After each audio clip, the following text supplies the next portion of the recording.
Hello students, hi, how are you all? Hoping कि सब अच्छे ही होंगे, बढ़िया होंगे। इन द प्रीवियस वीडियो हमने 10th के सिलेबस के लिए देखा था। 10th के सिलेबस में क्या क्या चीज़ें इंक्लूड हैं, ऑल द टॉपिक्स हमने सब देखे उसके अंदर। नाउ आज के लेक्चर में है, actually that was the 0th lecture, now this is the first lecture. इसमें हम ग्रामर का सबसे बेसिक टॉपिक बोल सकते हैं आज स्टार्ट करने वाले हैं। तो सभी लोग बिल्कुल फोकस से ध्यान से इस लेक्चर को देखिएगा। इस लेक्चर की बिल्कुल छोटी छोटी चीज़ें भी बिल्कुल नोट डाउन करिएगा, और मैं आपको बीच में बताते भी जाऊंगा कि क्या चीज़ें आपको नोट डाउन करनी है, और बाकी बहुत सारी चीज़ें आपको पीडीएफ में ऑलरेडी मिलेंगी। सो सबसे पहले आज का जो टॉपिक है वो ग्रामर का सबसे बेसिक टॉपिक है, किसी भी लैंग्वेज का बेसिक टॉपिक है, इंग्लिश लैंग्वेज का बेसिक टॉपिक है। The topic is sentence. I am writing on the board sentence. What do you mean by sentence? सबसे पहले रिकॉल करिए, सेंटेंस को आप कैसे डिफाइन करेंगे? What is sentence? Actually sentence is a group of words which makes complete sense when arranged in the proper order. Sentence क्या होता है? जब ग्रुप ऑफ वर्ड्स एक प्रॉपर ऑर्डर में अरेंज होते हैं और अरेंज होने के बाद उनका कोई एक परफेक्ट मीनिंग निकलता है, उसको हम सेंटेंस कहते हैं। बेसिक डेफिनेशन है, मैं व्हाइट बोर्ड पे नोट डाउन भी कर लेता हूं, आप भी मेरे साथ नोट डाउन करते जाइएगा।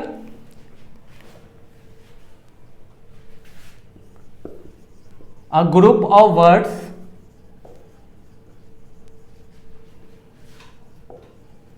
when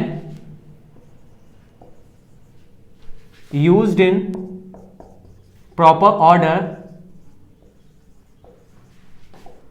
to make complete sense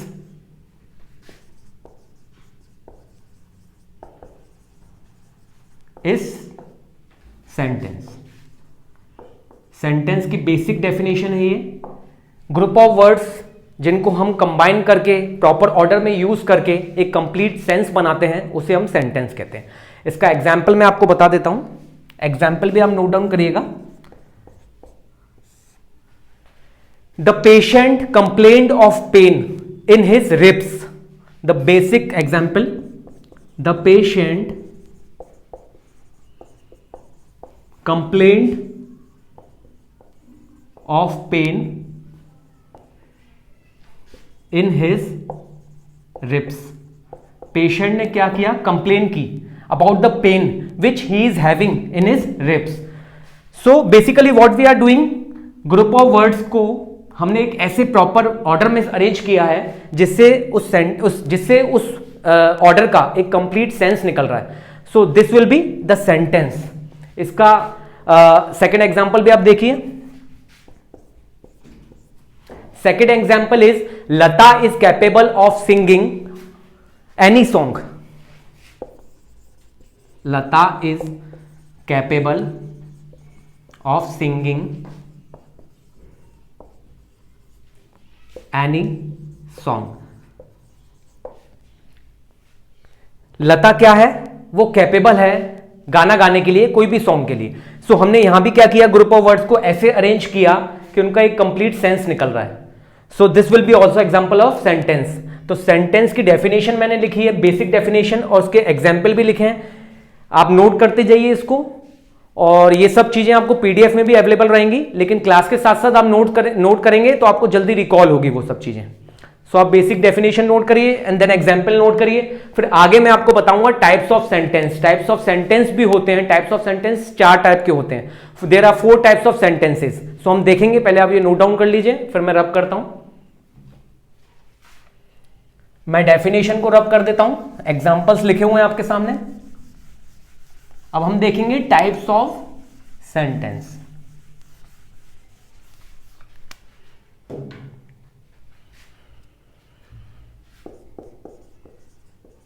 there are 4 types of sentence.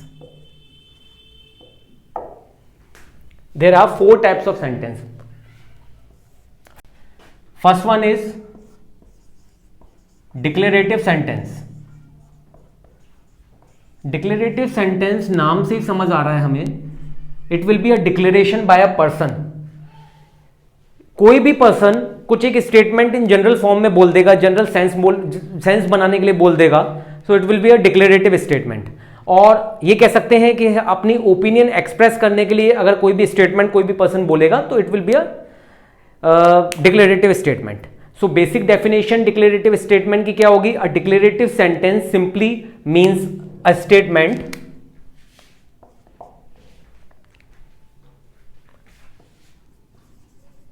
a declarative sentence simply makes a statement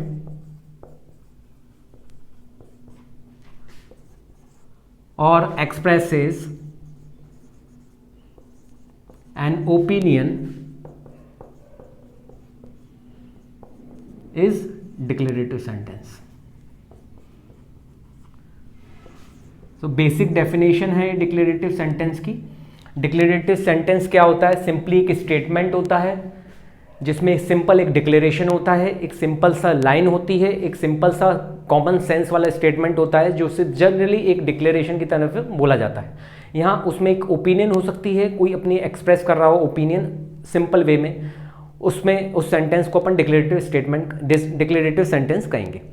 in other words it may called a declaration bye a person. इसके एग्जाम्पल देखते हैं तब हमें ज्यादा clear होगा। Declarative sentence का example क्या होगा? Like I want to be a good writer. ये स्टेटमेंट क्या है? ये मेरी तरफ से एक डिक्लेरेशन है। मैंने एक सिंपल वे में अपना एक स्टेटमेंट रख दिया कि I want to be a good writer.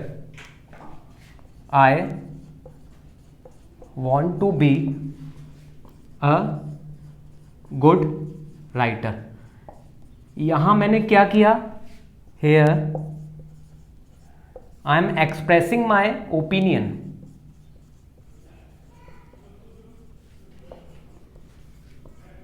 What I am doing? I am expressing my opinion. इस सेंटेंस में मैंने सिर्फ एक डिक्लेरेशन दिया है कि मैं एक अच्छा राइटर बनना चाहता हूं। इसमें मैंने एक सिंपल सा डिक्लेरेशन दे दिया, सो it will be a declarative sentence. इसका सेकंड एग्जांपल भी देखते हैं। My friend is really a good writer. मैंने क्या किया इसके अंदर? मैंने एक जनरल सा एक स्टेटमेंट बोल दिया कि मेरा एक फ्रेंड है, वो एक गुड राइटर है। मैंने यहां अपने बारे में कुछ नहीं बोला।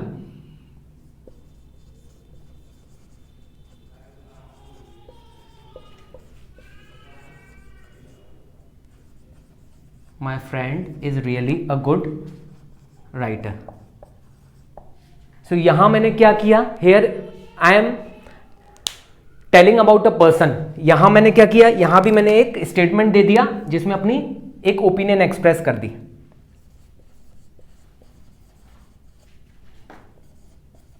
I gave my opinion about my friend.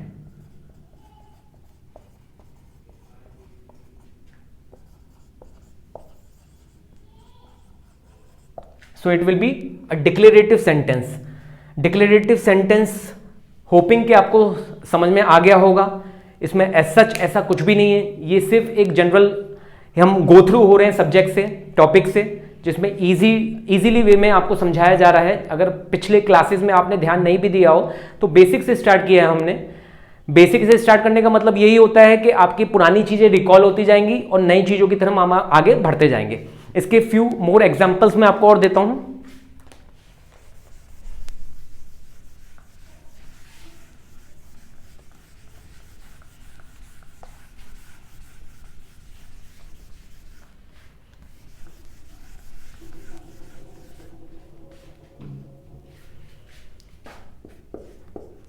Few more examples.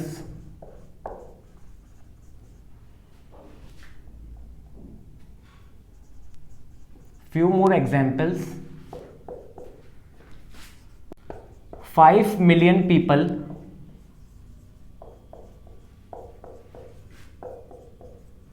are at risk. 5 million people are at risk. Second example will be London is the capital of England. 5 million people are at risk. It is generally a declarative statement because यहाँ कुछ भी ऐसा अलग से नहीं हो रहा है, सिंपल से एक स्टेटमेंट है जो बोल दिया गया जिसका एक सेंस निकल रहा है. सेकेंड एग्जाम्पल देखते हैं, अगर London is the capital of England, इसमें भी जनरल सा स्टेटमेंट है जो एक डिक्लेरेशन है, so it will be also a declarative statement. Third भी बता देता हूं मैं आपको. I am no wine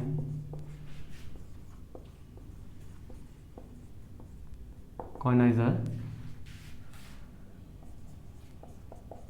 but I know what I like.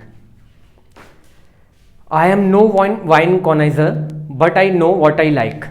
connoisseur का मतलब यहाँ क्या होता है, यहाँ आप कह सकते हैं connoisseur का मतलब होता है एक्सपर्ट.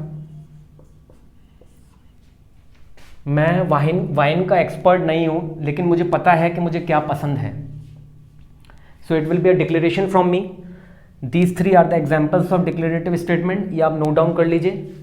मैं फिर इसकी बेसिक ऑर्डर बताता हूँ. डिक्लेरेटिव स्टेटमेंट को पहचानने का क्या ऑर्डर होता है, ये आप नोट डाउन कर लीजिए.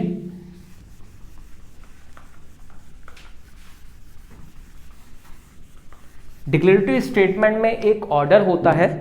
ऑर्डर कैन बी ऑफ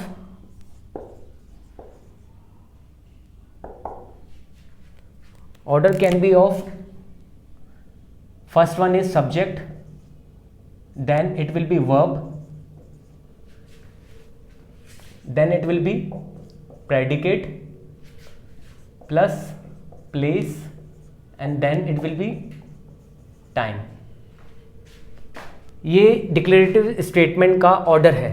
ये इस ऑर्डर में अगर सेंटेंस है, इस ऑर्डर में अगर आपका सेंटेंस है तो it will be a declarative statement. Basically ये एक ऑर्डर हमेशा ये नहीं बोल सकते कि डिक्लेरेटिव स्टेटमेंट का होता है, लेकिन जनरली ये फॉलो होता है इसके अंदर. सो ये आपको ऑर्डर पता होना चाहिए. तो ऑर्डर के लिए आप नोट डाउन कर लीजिए ऑर्डर, जब तक मैं नीचे की दो रब करता हूँ एग्जाम्पल्स. ये डिक्लेरेटिव स्टेटमेंट देखिए अपन ने. अब इस डिक्लेरेटिव स्टेटमेंट का जो ऑर्डर मैंने आपको बताया है, इस ऑर्डर के ऊपर मैं एक एग्जाम्पल लिखता हूँ यहाँ. उस एग्जाम्पल के थ्रू आपको बताऊंगा कि ये ऑर्डर कैसे अप्लाई हो रहा है. Example is the rabbits eat the vegetables.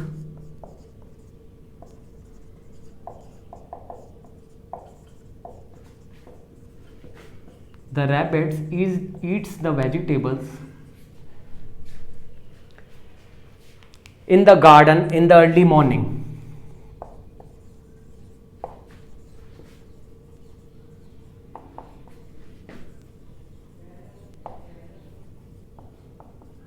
इस एग्जाम्पल के थ्रू इस ऑर्डर को देखिए. इस ऑर्डर में सब्जेक्ट है, देन वर्ब है, देन प्रेडिकेट है, प्रेडिकेट के बाद प्लेस है, अब प्लेस के बाद टाइम है. You can easily C subject plus verb plus predicate plus place plus time. ये डिक्लेरेटिव स्टेटमेंट में जनरल लॉ बोल सकते हैं या एक ऑर्डर बोल सकते हैं, ये अप्लाई होता है. हर टाइम नहीं होगा ये, लेकिन मोस्ट ऑफ द सेंटेंसेस में ये फॉलो होगा. सो इससे आइडिया लग जाएगा आपको कि डिक्लेरेटिव सेंटेंस है कि नहीं है ये इसको नोट डाउन कर लीजिए. नोट डाउन करने के बाद सेकंड टाइप ऑफ स्टेटमेंट में अपन आएंगे, वो होते हैं इंपेरेटिव सेंटेंस.